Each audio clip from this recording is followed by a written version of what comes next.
And on a technology level, you mentioned that the device uses photospectrometry, right? And so how does that give us an accurate picture of what the minerals and metals are in our body and like what the cumulative effect is? And how does it compare to other standardized tests? Yeah, so spectrophotometry is all about light. It's been used for decades across various different industries. Apparently, it's even the technology that they use to analyze the crust of other planets. It's light. So metals and minerals are both elements. Every element has a different color, and that color is determined by its atomic emission spectra. So what we do is we shine the full visible light spectrum into the peripheral tissue of the hand, and we're basically measuring the momentum change of light, how much of that light was reflected and absorbed back, to give us an idea if the mineral is low or if the metal's in excess, based on the reference ranges that were established.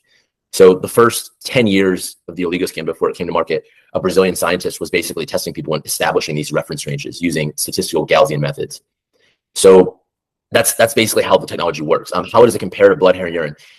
So blood is, you take a blood draw, you're looking at basically what's in circulation. The blood is the transportation system of nutrients, right? If I eat or drink or breathe in air, right, metals are going to come in to some capacity. The body is going to either detox them out like it's designed to do. But if the detox pathways become blocked or less efficient, the body, if it can't detox the metal out, it's going to store it. It's going to put it, it's got to do something with it. So it's going to put it in the tissue. So a blood test is really only looking at what's in circulation. It's not giving us an idea of what's accumulated.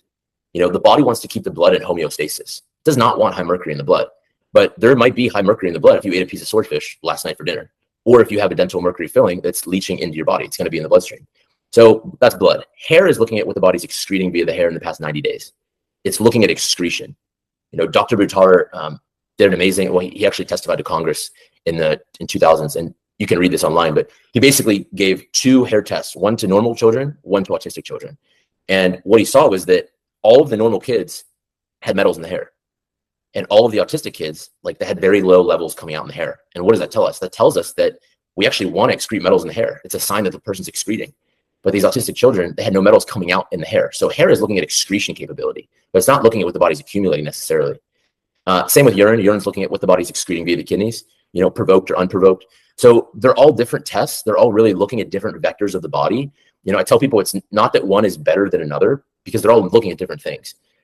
I use the OligoScan to help paint another picture and understand what is the body actually absorbing, what's bioavailable for the body to use, or what is accumulated from years of toxicity or exposure.